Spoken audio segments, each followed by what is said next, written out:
नमस्कार दोस्तों, stock market studies में फिर से एक बार आपको बहुत-बहुत स्वागत है। तो आज मैं फिर से आपके सामने कुछ इम्पोर्टेंस कंपनी का अपडेट शेयर करूँगा। उनमें से फर्स्ट कंपनी है एसआरएफ। देखिए एसआरएफ के ऊपर सबसे पहले मैं कुछ गुड अपडेट मैं आपके साथ शेयर करूँगा, क्योंकि एसआरएफ के जो मैनेजमेंट का कहना है कि 2025 के बाद केमिकल सेक्टर का जो हालत खराब हुआ है लास्ट 2 ईयर्स में, उसको रिकवरी कर देंगे। तो इसका अपडेट कहाँ पे मिलेगा? चलो मैं एक अपडेट मैं आपके साथ शेयर करूँगा, तो आप ये सब कुछ डिटेल्स में आपको पता चल जाएगा।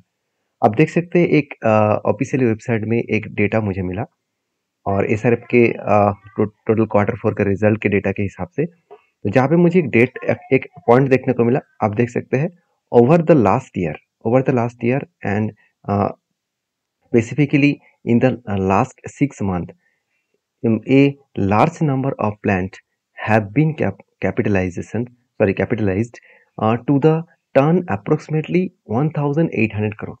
तो ये बताया जा रहा है कि कैपेक्स को जो अनाउंसमेंट कंपनी कर रहा है, कैपेक्स को जो ग्रोथ कर रहा है, वो अच्छा खासा ग्रोथ हो रहा है। ये भी बताया जा रहा है कि our focus now will be a ram them up, मतलब कंपनी का फोकस है अपकमिंग टाइम्स में एक रैम मतलब एक जर्नी देखने का चांसेस है। और ये भी बताया जाए कि we believe that from the second half of financial year, मतलब सेकेंड हाफ मतलब क्वार्टर थ्री के टाइम में फाइनेंशियल ईयर में 2025 में फिर से अच्छा खासा ग्रोथ आने का चांसेस है। और एक्सपेक्ट भी किया जा रहा है कि कंपनी का जो कैपेक्स है उस कैपेक्स को कंपनी और भी ज़्यादा बढ़ाने वाला है। तो ये भी बताया जा रहा है कि we believe that whatever may happen in China, मतलब ये भी बताया जा रहा है कि चाइना ने जिस तरीके से मार्केट को खा चुके हैं, मतलब केमिकल सेक्टर का हालत बिगड़ चुके हैं चाइना के माध्यम से ही। तो उस चाइना का जो प्रोडक्ट है वो केमिकल सेक्टर को जो सस्ते दामों में प्रोडक्ट को बेच रहा है वो कम करेंगे, मतलब फिर से वो प्राइस को बढ़ाएंगे और सारे के सारे केमिकल सेक्टर का जो हालत खराब हुआ है वो फिर से रिकवरी हो जाएगा। इस तरीके से मैनेजमेंट एक्सपेक्ट कर रहा है।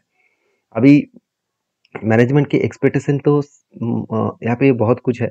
अभी क्या होगा क्या नहीं होगा वो तो आपको बाद में पता चलेगा। फिलहाल के लिए मुझे कंपनी का परफॉर्मेंस में एक रिकवरी देखने को मिला, जैसे आप खुद ही देख सकते हैं। पिछले लास्ट 2 क्वार्टर्स में कंपनी का 3170 करोड़ 3000 करोड़ के आसपास सेल्स देखने को मिला था।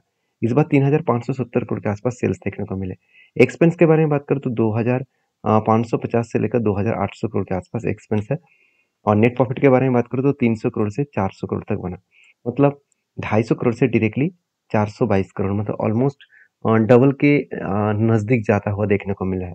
तो जो रिकवरी कंपनी फिर से कर रहा है, इसका मतलब एक क्लियर कट अंदाजा मिल रहा है कि कंपनी फिर से वही जर्नी दिखाएगा जो पहले जर्नी दिखा रहा था, क्योंकि पहले कंपनी कभी भी इस तरीके से कम सेल्स एंड प्रॉफिट कभी नहीं किया था।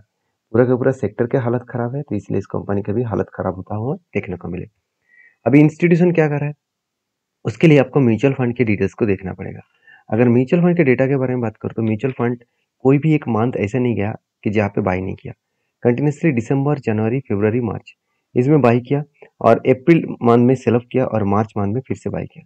मतलब अच्छा खासा एक बेस्ट तरीके से कंपनी के ऊपर यहाँ पे बाइंग देखने को मिला। अभी इस कंपनी के जो टेक्निकली चार्ट पैटर्न है उसके बारे में बात करूँ तो कंपनी के ऊपर यहाँ पे देख सकते हैं कफ विथ हैंड पैटर्न बना था, फाइनली ब्रेकआउट हुआ, रिटेस्ट के और नीचे है। जब नीचे आया तो मुझे बहुत सारे दोस्तों ने कमेंट किया सर क्या और भी नीचे जा सकते हैं। मैं पहले ही बोल चुका हूँ, जो रेंज कंपनी के रेंज बेसिस में कंपनी बार बार काम कर रहा है। इस तरीके से रेंज बेसिस में आज नहीं, अब ध्यान से इस चीज़ों को नोटिस करना। अगर मैं इसको ड्रैग कर दूँ लंबा तरीके से, आप देखेंगे यहाँ पे रेंज बना, टॉप में गया, फिर से नीचे आया, रेंज बना, ऊपर नहीं जा पाया, फिर से रिटेस्ट किया, ऊपर गया। मतलब इस रेंज को अगर नोटिस करेंगे, इस रेंज को वो बार बार रिटेस्ट कर रहा है, बार बार, मतलब फिर से यहाँ पे रिटेस्ट किया, फिर से ऊपर जाएगा और टारगेट को अचीव करेगा। इस रेंज में आज नहीं, एटलीस्ट 6 से 7 बार इस रेंज को कंपनी टच किया। यहाँ से स्टार्ट हुआ, देखिए फिर से यहाँ से स्टार्ट हुआ, फिर से यहाँ से स्टार्ट हुआ, 3 बार, 4 बार एंड यहाँ पे 5 बार, यहाँ पे 6 बार और यहाँ पे 7 बार कंपनी टच करने जा रहा है। तो इसी तरीके से सिचुएशन के बेसिस में कंपनी आगे बढ़ेंगे। तो इस बेसिस में मैं इस कंपनी के ऊपर कंटिन्यू करूंगा। बाकी आपकी क्या राय है जरूर मुझे कमेंट्स करके बताना। नेक्स्ट जो कंपनी है उसके बारे में बात करूँ, उसका नाम है central depository services limited, basically CDSL के बारे में चर्चा करूंगा। सीडीएसएल एक ऐसे कंपनी है जिसके ऊपर हर किसी का ट्रस्ट होना चाहिए मेरे हिसाब से, क्योंकि देखिए 2 डिपॉजिटरी फार्म है, एक सीडीएसएल एक एनएसडीएल, और सबसे ज़्यादा अगर कस्टमर बेस किसी के पास है वो है सीडीएसएल के पास। तो सीडीएसएल के पास सबसे ज़्यादा कस्टमर बेस है, तो इसलिए सीडीएसएल एक अच्छा खासा परफॉर्मेंस भी कर रहा है। हाँ, मार्केट में एनएसडीएल अभी तक लिस्टिंग भी नहीं हुआ, तो एनएसडीएल जब मार्केट में लिस्टिंग होगा, शायद सीडीएसएल के ऊपर थोड़ा-सा प्रेशराइज़ बनता हुआ देखने को मिलेगा। क्योंकि आज अगर आपको किसी भी डिपॉजिटरी फर्म के ऊपर निवेश करना है, तो मार्केट में अकेला प्लेयर सीडीएसएल ही है। तो बेसिकली इस कंपनी के ऊपर आपको पॉजिटिव थिंकिंग रखकर काम करना होगा, क्योंकि मुझे इस कंपनी के पॉइंट ऑफ व्यू से देखा तो मुझे सब कुछ बेस्ट लगने को मिला। इस बार कंपनी आज तक की सबसे हाईएस्ट सेल्स जनरेट किया, 125 करोड़ से 240 करोड़। एक्सपेंस को भी कंपनी अच्छी तरीके से कंट्रोल में रखा। उस बेसिस में नेट प्रॉफिट 50 करोड़ से 129 करोड़ तक देखने को मिला। मतलब बेस्ट तरीके से कंपनी का यहाँ पे प्रॉफिट ग्रोथ देखने को मिला है। अभी एज ए इन्वेस्टर, प्रोमोटर से लेकर एफएसडीएस पब्लिक, हर किसी के पास आपको बेस्ट तरीके से यहाँ पे इन्वेस्टमेंट देखने को मिला है। तो जो प्रोमोटर के पास होल्डिंग है, एफएस के पास है, डीएस के पास है, पब्लिक के पास है, सबके पास आपको होल्डिंग जो देखने को मिला है, इस होल्डिंग के बेसिस में कंपनी के ऊपर एक बूस्ट जर्नी देखने को मिलेगा। क्योंकि इंस्टीट्यूशन तो माल नहीं बेच रहा है, उल्टा माल को खरीदारी कर रहा है। क्योंकि एफएस के पास एक टाइम जीरो होल्डिंग था, आज 18% तक होल्डिंग को बढ़ा दिया है। और डीएस के पास मान लेता हूँ 36% होल्डिंग था, बीच में 18% हो गया था, फिर से देखिए होल्डिंग को कंटिन्यू कर रहा है, फिर से होल्डिंग को बढ़ा चुके हैं। तो इंस्टीट्यूशन जब किसी कंपनी के ऊपर बाइंग को कंटिन्यू कर रहे हैं, तो उसमें ग्रोथ होने का चांसेस बढ़ जाता है। और बेस्ट पॉइंट लगा कंपनी का कैश कन्वर्जन साइकिल्स, कंपनी जिसको सर्विसेज दे रहा है, उसमें कंपनी के हाथ में पेमेंट कितने दिनों में आ रहा है, कस्टमर खुद को पेमेंट कितने दिनों में कर रहा है, सर 30 डेज में, एक मंथ के अंदर अंदर कंपनी के हाथ में पैसा आ रहा है। ये सबसे गुड पॉइंट्स है किसी भी कंपनी के लिए। कंपनी का आरओसी पहले 15% के आसपास हुआ करता था, आज 30% तक पहुंच चुका है। तो हर दिशा से देखा है तो company best point of view से आगे बढ़ रहा है। और म्यूचुअल फंड ने इस कंपनी के ऊपर एक अलग लेवल का डिसीजन लिया। कंपनी के ऊपर कंटिन्यूसली जब बाइंग किए जा रहे हैं तो अच्छा खासा बाइंग हो रहा है, जब सेलिंग का प्रेशर है तो कम है। तो इस चीज़ों को पहले समझना पड़ेगा। बाकी सीडीएसएल के ऊपर बात करूँ, जो टेक्निकली चार्ट पैटर्न्स बनने जा रहा है, अब उस पैटर्न्स को देखेंगे, अगर इस चीज़ों को देखेंगे तो आप यहाँ पे एक चीज़ देखने को मिलेगा। तो जब एक कंपनी रेंज क्रिएट किया था और फाइनली जब ब्रेकआउट किया, जब रिटेस्ट किया, तब मैंने यहाँ पे क्या किया, एंट्री लिया। और मेरा जो टारगेट है वो 1:3 रेशियो का टारगेट लेकर मैं चल रहा हूँ। अगर मैं इस टारगेट को एंट्री लेवल से मैं एक बार यहाँ पे बिठा के दिखा देता हूँ। हाँ, आप देख सकते हैं जो मेरा स्टॉप लॉस है इसके नीचे रहेगा, और टारगेट जो है वो अराउंड अराउंड आप बोल सकते हैं, जो टारगेट लेकर मैं चल रहा हूँ वो करीबन करीबन 3070 के आसपास है। तो 3070 रुपीज़ के आसपास मैं टारगेट लेकर चलूंगा। मुझे लगता है टाइम लग सकता है इस टारगेट पाने में, क्योंकि लंबा जर्नी के बाद, ध्यान से इस चीज़ों को देखना, लंबा जर्नी के बाद कंपनी क्या किया, बहुत दिनों तक एक एक यू टर्न लेकर एक रिकवरी किया है, और फिर से कंपनी यहाँ पे होल्ड कर रहा है, और उसके बाद ब्रेकआउट भी किया है। तो इसका मतलब कंपनी फिर से एक लंबा जर्नी यहाँ पे दिखाने वाला है। तो बाकी आपके क्या राय है, जरूर मुझे कमेंट्स करना। नेक्स्ट जो कंपनी उसका नाम है केपीआई ग्रीन एनर्जी। तो केपीआई ग्रीन एनर्जी के बारे में बात करूँ तो कंपनी के ऊपर देखिए एक लगातार बूस्ट देखने को मिला।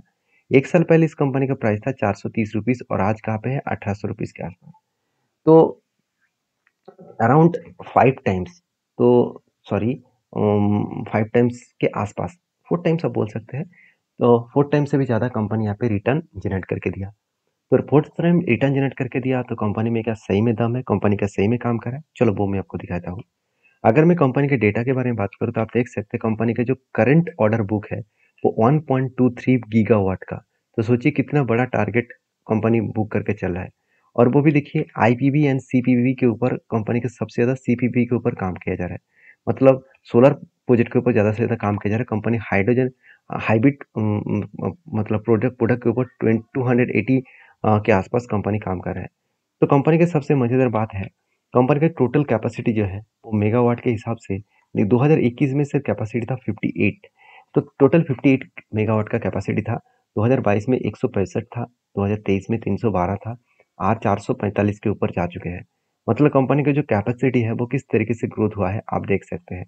और एक चीज और भी आपको नोटिस जरूर करना होगा, कंपनी का जो आरओसी एंड आरओई है, दोनों का डेटा दिखा दूं तो बहुत कम था, 13 से 12%, और आज वो बढ़ के हो चुके 18 से 19% के आसपास। मतलब बेस्ट तरीके से कंपनी परफॉर्मेंस कर रहा है, जिसके चलते कंपनी के यहाँ पे अच्छा खासा ग्रोथ देखने को मिला। तो टोटल कंपनी के जो प्रोजेक्ट है, साइड वाइज प्रोजेक्ट जो है 33 साइड में कंपनी का प्रोजेक्ट चल रहा है। कंपनी के टोटल एम्प्लॉय जो काम कर रहे, 399 फुल टाइम एम्प्लॉयज का, जो कंटिन्यूसली खुद के प्रोजेक्ट के ऊपर काम कर रहा है। तो एक छोटा सा कंपनी है, इतना शानदार काम कर रहा है। मगर इस कंपनी के ऊपर एक चीज मैं आपको यहाँ पे बताने वाला हूँ। कंपनी के चार्ट पैटर्न को ध्यान से देखेंगे, कंपनी एक रॉकेट की तरफ भागा। ध्यान से इस चीजों को देखना, आपको यहाँ पे कुछ पॉइंट्स आपको जरूर बताऊंगा। सबसे पहले देखिए कंपनी लगातार हाई करने के बाद यहाँ पे क्या किया, एक होल्डिंग पीरियड रखा, फिर से हाई किया, होल्ड किया, फिर से हाई किया, यहाँ पे होल्ड कर रहे हैं। मतलब एक लंबा जर्नी फिर से यहाँ पे देखने का मिल सकता है, क्योंकि सोलर प्रोजेक्ट के ऊपर जब जब इस तरीके से काम बने तो एक पॉजिटिवली थिंकिंग भी यहाँ पे बना। अभी देखिए दो तरीके से सिनेरियो बना। पहली बात है, कंपनी के ऊपर जो पैटर्न्स बना यहाँ पे, बाइंग का रेंज जो बना वो 20% के ऊपर है। तो एक्चुअली 20% हुआ नहीं, मगर मैंने क्या किया, शोल्डर कम हेड कम शोल्डर बेसिस में एक एंट्री लिया। जो ब्रेकआउट हुआ, ब्रेकआउट कंफर्मेशन भी हुआ। जब रिटेस्ट किया तो यहाँ पे एंट्री बना और धीरे धीरे करके कंपनी नीचे भी आए। ऐसे कंपनी टारगेट मिलने का चांसेस है। तो मुझे लगता है अगर टारगेट हुआ तो 22% के आसपास टारगेट मिलने का चांसेस है। और इस कंपनी के ऊपर गुड पॉइंट्स ये भी है, कंपनी की जो फेस वैल्यू 10 रुपये है उसको 1 रुपये करने जा रहे हैं। मतलब हर एक के बदले कंपनी आपको 10 शेयर देने जा रहा है। अगर 10 शेयर देंगे तो इसका जो प्राइस है वो 10 टाइम्स कम हो जाएगा। आज मान के चलिए 1800 के आसपास कंपनी का प्राइस चला है। अगर स्प्लिट दे देंगे तो 180 रुपीज़ इसका प्राइस देखने को मिलेगा। तो ये सब कुछ आपको मेजर करके काम करना होगा, ये सब कुछ आपको ऑब्जर्व करके काम करना होगा। आई होप वीडियो में आपको जानकारी भी अच्छा मिला होगा। तो प्लीज़ लाइक करना, दोस्तों के साथ भी शेयर करना। मिलते हैं नेक्स्ट वीडियो में, तब तक के लिए धन्यवाद।